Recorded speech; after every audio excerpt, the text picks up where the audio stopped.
Hello बच्चों, let's see the question. कह रहा है कि arrange the following carbanions in decreasing order of stability. तो देखिए बेटा, कार्बोनाइन क्या होते हैं। मेरे जैसे मेरे कार्बोनाइन लगा हुआ है यहाँ पे ना, ठीक है, यहाँ कोई ग्रुप लगा हुआ है। तो एक्चुअली में ये कार्बोनाइन है बेटा, इसके पास क्या अच्छी खासी इलेक्ट्रॉन डेंसिटी है। तो ये ग्रुप जितना ज़्यादा इलेक्ट्रॉन विड्रॉइंग ग्रुप होगा, मतलब इलेक्ट्रॉन डेंसिटी को अपनी तरफ खींचेगा, उतना ही कार्बोनाइन मेरा स्टेबल होगा।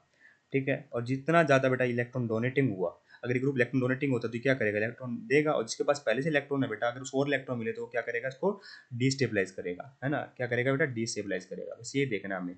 ठीक है, अगर CH2 नेगेटिव है बेटा, देखिए बेंजीन तो सब में कॉमन है, फर्क क्या आ रहा है बेटा, इस ग्रुप का आ रहा है। यहाँ हाइड्रोजन है, जैसे यहाँ पे मिथाइल है, यहाँ NO2 है और यहाँ OCH3 है।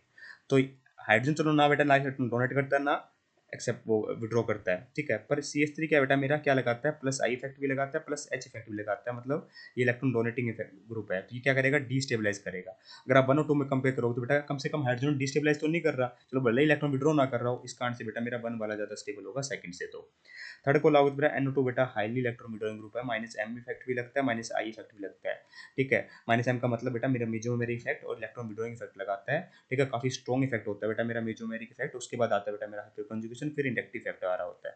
इसका मतलब क्या हो बेटा, थर्ड वाला सबसे ज्यादा इलेक्ट्रॉन विड्रॉ करेगा, इलेक्ट्रॉन विड्रॉ करेगा तो बेटा स्टेबिलिटी प्रोवाइड करेगा। तो इसका मतलब सबसे ज्यादा स्टेबल होगा थर्ड अभी तक, उसके बाद 1 और उसके बाद 2।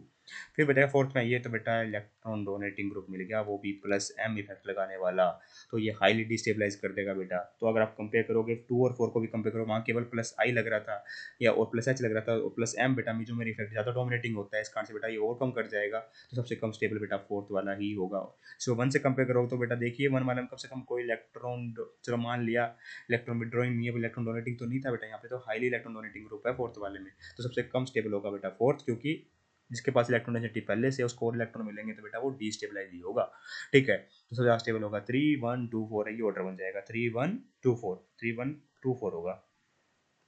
3 1 2 4 ऑप्शन नंबर फोर्थ में करेक्ट लिखा हुआ है। I hope you got the answer. Thank you so much.